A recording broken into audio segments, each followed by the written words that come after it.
Now you talk about terror. What about for me? I've been terrorized all my day. All my day.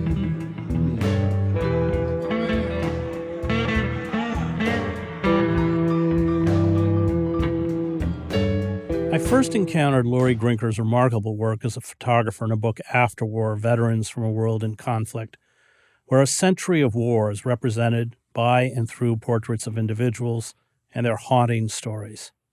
Her other books include Dear Grinkers, a photographic series on diaspora, 6 Days from 40, an installation revolving around her brother's life and his death from AIDS, and A Portrait of Audrey and All the Little Things, which considers her mother's struggles with cancer and dementia in documentary and still life images.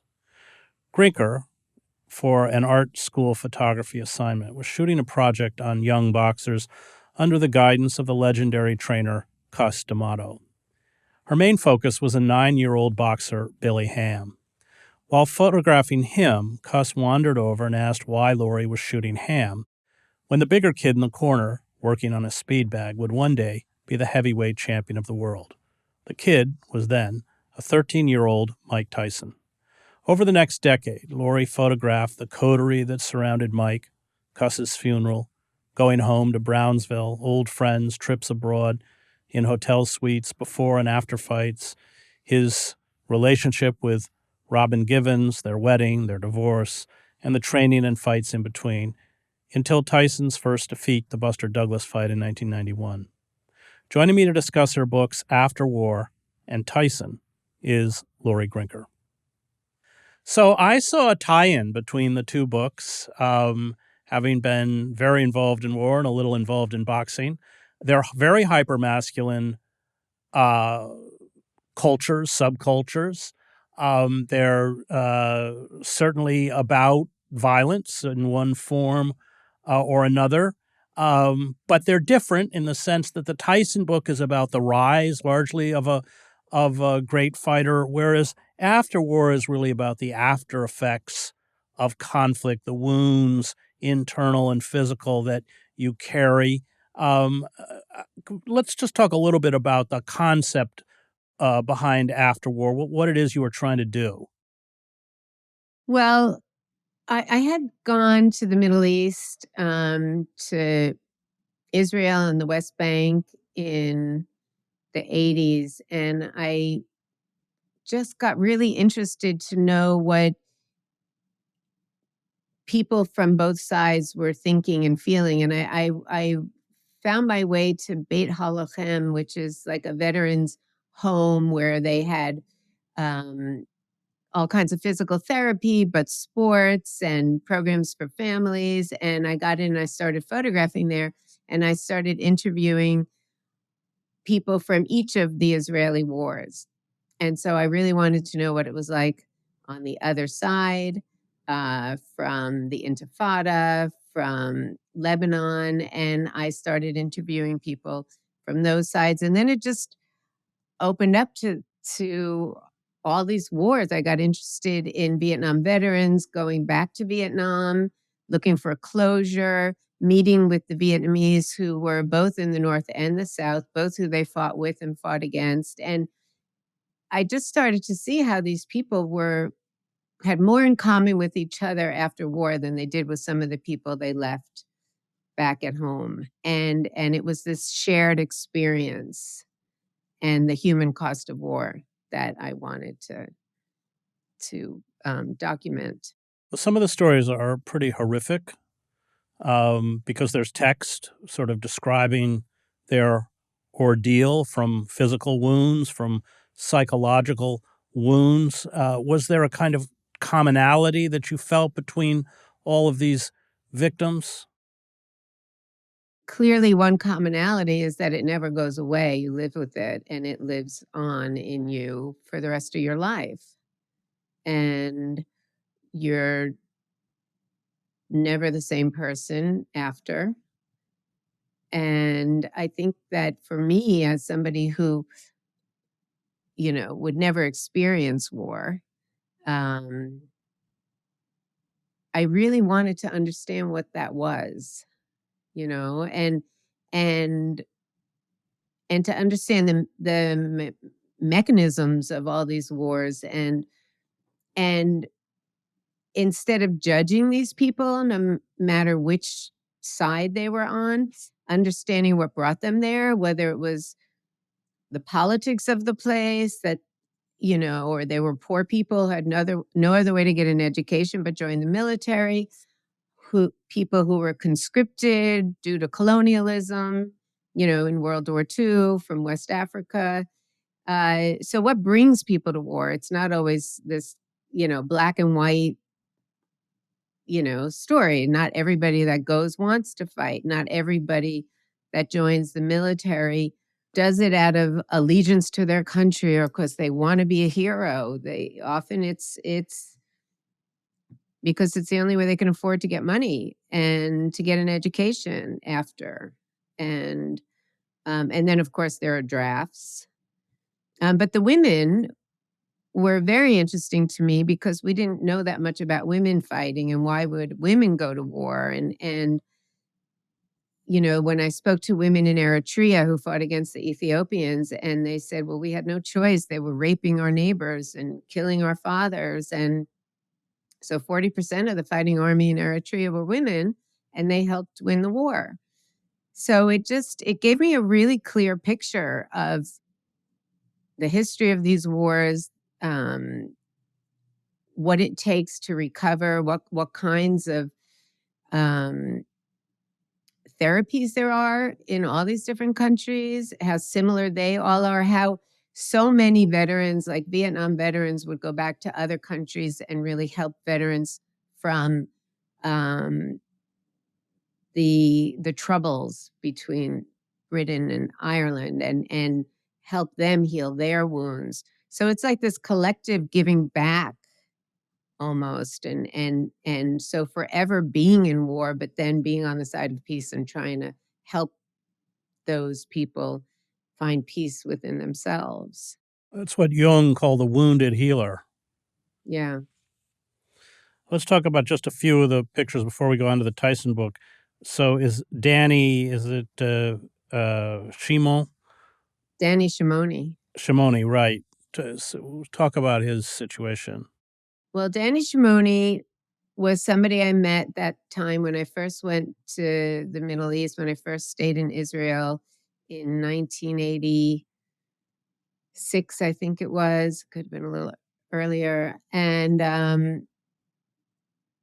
I had photographed him, then when I first went, and he was swimming, diving in, and he was missing his ankles and feet. And when I went back years later, when I was actually working on this book, because then it was a story just about that center, I had to find him, and they helped me find him because they recognized his stumps, because you couldn't see his head. It was him diving into the pool. Right, it's on the cover of your and book. And he wanted to be in the project. And he was a manager at Hertz Rent-A-Car or something. And he just talked to me about his experience. And he was in Lebanon, and I never got to go to Lebanon for the book. So we just made the chapter just him. But, the picture just became this very peaceful, meditative image of him. He was floating basically in that, because I couldn't recreate him diving in. And of course I interviewed each person, and he was very young. And I think most of those people just, don't really understand what they were fighting for in a lot of these situations. Maria Latifa, you shoot her in Cuba. Maria was one of the people who went to Spain during the Spanish Civil War. And along with Tina Modotti, the photographer, she helped start the international brigades and they won. She had been a teacher of Che's children, so that's why there's a picture of him in her house. But she and her husband, I think they might have been kicked out of Cuba for their politics, and then they went to Spain to help fight in the Spanish Civil War. And is it Hitak Bach? Is that right? Hatimak. Hatimak. So Hatimak, in 1989, I got support from Life magazine to go back to Vietnam with American veterans who are going back looking for closure. And one group were bringing this prosthetic technology there, and this was in the north of Vietnam, and they were going to the villages, and they set up labs, and it got more sophisticated as time went on, but they would fit each person's stump at first and then go back to the United States, have these prostheses made, and then go back and give them to the people. And I had been there when they were going back just by chance, so I got to go with them. And so she had the new leg, and she hardly used it. She was still using this heavy old wooden leg that they made there, because she said she only had one of the American ones and she wanted to keep it for special occasions, as if it was like a pair of her nice shoes. But yeah, and she fought in the North against the Americans.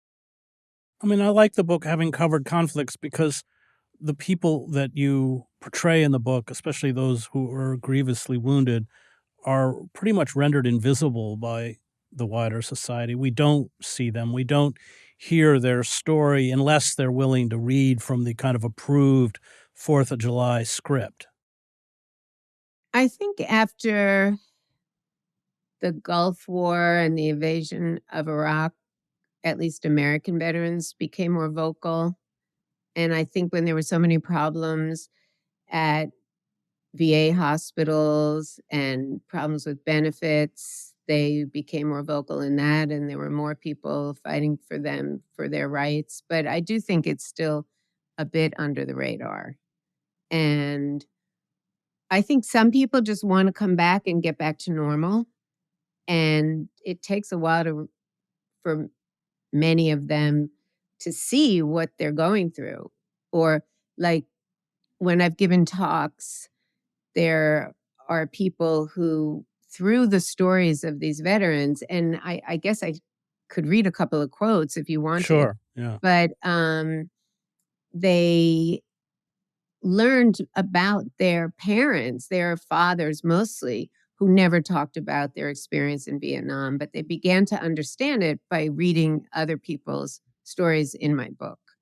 And so that was very cathartic for them. And that really made my 15 years of documenting these stories worth it. Why don't you read the section about Oleg? Okay, so Oleg was a Russian soldier who fought in Afghanistan, and he lost his hands, and he said, "I was brought up thinking that the capitalist countries and the communist countries were enemy. So when I joined the army, I believed I was defending our Soviet homeland. We thought we were helping people who asked for it. Half a year into the war, my patriotism faded. In my dreams, I still have hands. When I wake up, I can even feel my fingers and tighten my fist. Although it's there, it's not there. It's as though there's something invisible covering my hands, and that's why I can't see them." And then when we think about the Russians today who are being forced to go fight in Ukraine. Let's talk about Tyson. So you're in there before anyone knows who Tyson is. He's living with Cus D'Amato. I found it interesting in the introduction, you kind of began with your own wayward path towards school. I guess that gives you a certain street credibility. Yeah, I mean, My editor actually, well, anyway, I don't want to talk too much about details of it, but yeah, I guess that was what it was for, the Right, street right. credibility. But it was also that, it was true. I was looking for a way out, and I was a messed up kid. And certainly my life wasn't anywhere as near difficult as Tyson's or some of these kids up there. But seeing them made me, I guess, appreciate my life and the ease of which I had with a lot of things. Um, and it just opened me up to this whole other world that wasn't my world. And I started to see how boxing was helping these kids. And Billy Ham was interesting to me because he was tiny and he had muscles. Yeah. He was 9 years old. 9-year-old with muscles. And there was a girl named Nadia who was a girl. And she was older, actually, older than most of the kids, but she's still up there. So I was focusing on this female and this 9-year-old. And that's when Cus would say, but you should focus on Mike. He's going to be the next champion. And to me, Mike was this big kid who looked like a boxer. And it seemed obvious. So I wanted the anomalies. And, but of course, Mike was part of the group. So I would be photographing him because he was there training with them. And they were a little gang of kids and they would laugh together and do their chores in the house. Well, And they were living at Cus D'Amato's house. so there was a group that would live there all the time, a small group. Mike was one of them. And then Billy Ham would come on weekends. His parents lived in a trailer and his father kept the greens of a golf course. It was like mowed the greens or something like that. And so on weekends, he would be there to learn boxing. And he loved it. So there were probably a few other kids that came on weekends, and there were a couple of others that were living there at the time. Having observed the culture before we get into Tyson, and it is its own culture, what are your takeaways from it? How would you define it? Well, I was a student when I first went up there, and I was a staunch feminist from my teen years, and I found it a bit anti-female or sexist in some of the conversations, and I would try to correct them. I would try to teach them, and then I realized if I'm going to be doing this, I'm not there to change who they are. I'm there to document their lives. So that, taught me that there's certain boundaries you don't pass when you're being a journalist. And, I was an art student, but this was a journalism class, and it was my first and only journalism class. And so I didn't never studied journalism, but I learned that lesson there. And so I was more the observer, and what drew me to it was the camaraderie between them all, the support between them all, this kind of crazy household of Cus and Camille and these kids. It's like this older couple taking care of this mix of kids and all connected to boxing. Jim Jacobs was my entree into the world, and he was the co-manager. He was also a handball champion and a comic book collector. And I had photographed him for a seminar that was being taught at the New School on Muhammad Ali, and he was one of the guests. And he started talking about Cus and the kids upstate. And I said, "Oh, I have to do a photo project. Can I come upstate?" And he talked to Cus, and they let me come up. So, visually, it was very interesting. You had all these different ages of kids. You had this older couple. You had the gym, which was a fantastic atmosphere. And you had the training, and the training was intense and almost like choreography at times. the stretching and the movements and the the concentration. And what was really interesting about Mike was how studious he was. He was so determined. Every word Cus said he hung on to, and he would read books and he would watch fight films up in the You have a attic. picture of that watching looks like Yeah, Super 8 movies or something up in the yeah. attic. Because Jim owned the big fights with Bill Caton, and they were the co-managers, so they had a fight film archive, and so he had access to everything. And I remember taking those pictures. I had no idea how to do that. It was so dark, and obviously it was all film, and I was just learning how to take pictures. But, and they laughed a lot, but Camille kept a really tight ship, and they all did their chores, and they cleaned up after dinner. You have a couple fold-out pages. My favorite is the folds out into 3 pictures of Cus D'Amato, who's in a bathrobe. He's probably in Yes. his 70s. Who knows how old he is at the time. Yeah, I mean, Showing the peekaboo punch. Is that what it's right. called, right? Peekaboo style. Right. So that was one of the weekends I stayed up there, and we were in the living room, and it was, after dinner, and Cus was in his bathroom, and he just starts, it's boxing all the time. And so the guys were sitting around, and he just started doing his thing. And so I love that series because it's actually 5 pictures, I Oh, is think. it So 5? it opens up with 3, and then you fold it the other way, and there are 2. Right, that's right. Yeah, it's really fun. And I think it's just fun to see this old guy in his bathrobe Right. doing that. I think a lot of people who don't follow boxing don't understand how complicated it is. You have a quote from Tyson in there, which I think is true, about how the best boxer is not the brute or something, but the one who can think, who's smart. I think that's also true. And I thought that you captured that complexity in the book. Thank you. I think that, Tyson was saying that it's a thinking man's sport, and I didn't know that. And I agree that a lot of people don't know that. And that's certainly what Cus brought to it. And, I think until you're studying it, maybe nobody knows that. Yeah. Maybe you just think it's about being as strong as you can and punching, but there's strategy and even photographing it.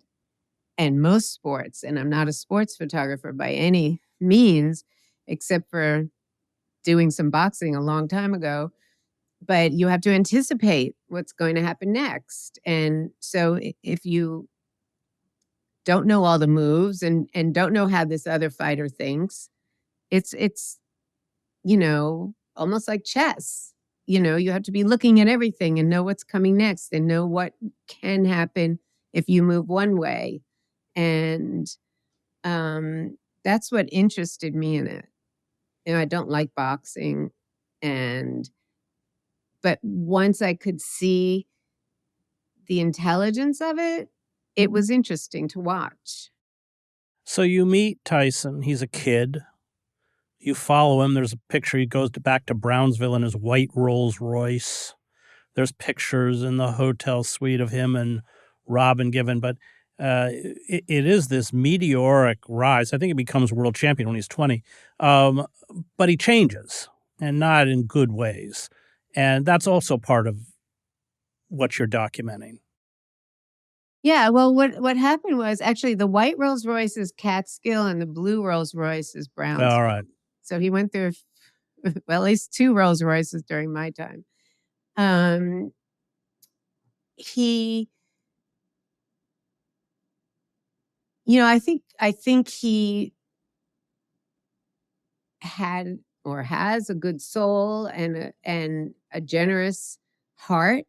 And I think he let everybody in, and not everybody was interested in Mike. They were interested in themselves and what they could get from it. I think Robin and her mother were like that. But but they really did seem like they were in love in the beginning. They did fight a lot, but it was hard not to believe that they weren't in love. But then you would see her mother on the phone all the time, and suddenly things were happening, so you could see all these plots, and you could see all these people arrive suddenly that were now a part of the entourage. And then Don King is there, and from the inside you could see these changes happening, and you could see Mike changing. Of course, he had all this money, which he never had before. And just before that, he lost Cus. So I think if Cus hadn't died, things would have been very different. And then, of course, Jim Jacobs died. And Mike didn't want to stay with Bill Caton.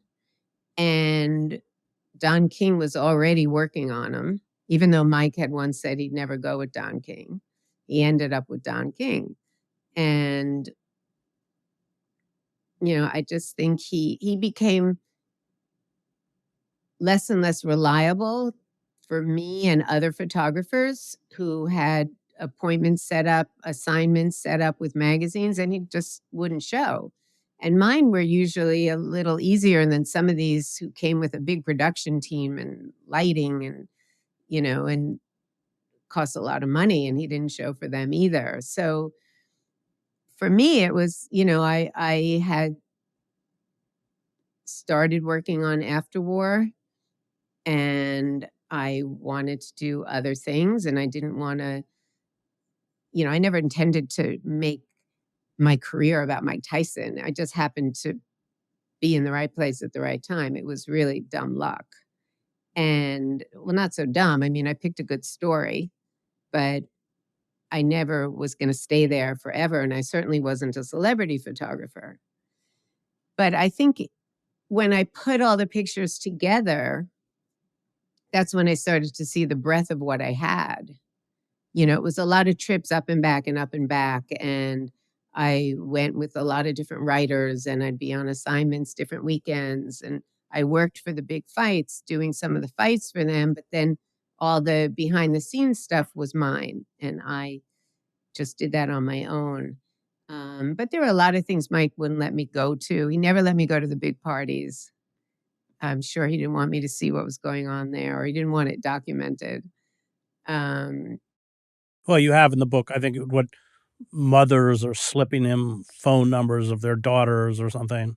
That's when we were driving, and we were in traffic in New York City, like on the BQE or somewhere going over to Brooklyn. And she literally handed him a piece of paper with her daughter's number. So, people were feeding him and pushing his buttons and like enabling him. And he, I think, just went back to the troubled places that Cus really helped him focus on getting out of. Well, he becomes surrounded by predators, really. I mean, I think you intimate that includes Robin and her mother. It looked like that to me. We came back from Japan together, Robin and I, and her mother came to pick her up from the airport and said, "Oh, we'll give you a ride back, but first come to New Jersey." And, you're flying all night and you get there in the morning. And so, of course, I say yes. And we go, and I'm taking pictures of Robin in these rooms of this mansion in Bernardsville, New Jersey. And then that night, Mike calls me and he's like, "So what'd you think of the house?" So then they bought it, so it seemed very well choreographed, I guess. When you watched him as a professional, I as you know, I boxed as part of the YMCA team in Boston. And I remember my coach telling me that I would never make a good boxer because I didn't have enough hate in my heart. He had an extremely troubled childhood. There was obviously a lot of anger there. What about that phenomena of hate in terms of Tyson, or maybe even in terms of the other boxers? Well, I don't know about the other boxers because that was such a short part of my time there. But a couple of other boxers that I photographed were Roberto Duran and Wilfredo Benitez. And I don't know about anger, but they weren't sophisticated in ways that Mike was. Maybe they weren't as intelligent. Certainly Muhammad Ali was, and I got to photograph him. And I don't think he had hate. For Mike, yeah, I mean, all the troubles of his youth apparently fueled his abilities to punch like that. And but he was an extraordinary physique. I mean, he was so developed at age 14 that, they used to say that they had to show his birth certificate or to get him matches in the fights for these boxing clubs because nobody believed he was really 14. And these clubs lied all the time. But Mike didn't have to lie. I mean, he was that age and that well developed.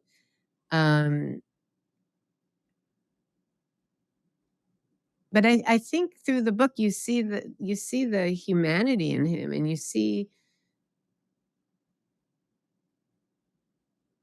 his humor, and I think some of the love of the people around him as well. Well, they're not mutually exclusive. I mean, the Right. guys that I boxed with had came very rough backgrounds, and there was a lot of anger at the circumstances, and yet I think that camaraderie was perhaps the most attractive thing about it, certainly for me, and amongst ourselves, there was a great deal of kindness and sensitivity. Mhm. But it doesn't preclude, I think, that it becomes an outlet for anger, even rage, um, uh, and I think you're probably right about Muhammad Ali, but there are other fighters. Foreman would be an example that I think would admit to bringing that kind of anger into the ring. Mhm. And then they are brothers after, you know? Sometimes. What? Sometimes. Well, I mean, right after in the ring, they Yeah. seem to be respectful of each other and I don't know. I mean, it's a world I haven't been a part of in Right. such a long time. And I, Bruce Silverglade, who owns Gleason's Gym, wrote a piece for the book. And he's such a wonderful man. And he's certainly seen everything boxing has. And we did a book signing there. And a couple of years ago, I brought my students to the gym, and some of them started photographing boxers. And it's kind of interesting that there are champions who have money now, but there's not been anyone like Tyson No. and Ali. And I don't know if there ever will be. There's also so many people now doing stories and studies on the damaging effects of boxing, of course, brain damage and all that. And but there are kids there who are from Brownsville or East New York or these neighborhoods that are still really rough, and they're so dedicated, and they're from a single mom home or something. So, but they don't seem angry. They just seem to want a way out. Well, the saddest part was watching that is, and they recognize perhaps the only way out, and then they have a fight where they just get clobbered, and they Yeah. realize they aren't going to be a pro, they aren't going to be and then you would just watch them deflate. They realized they would spend the rest of their life where they were as a pot washer, construction worker. That was even Mhm. harder to watch than whatever physical beating they took. Uh, Yeah. we're going to stop there. That was Lori Grinker on her books Afterwar and Tyson. I want to thank the Real News Network and its production team, Cameron Granadino, Adam Coley, and Kayla Rivera. You can find me at chrishedges.substack.com.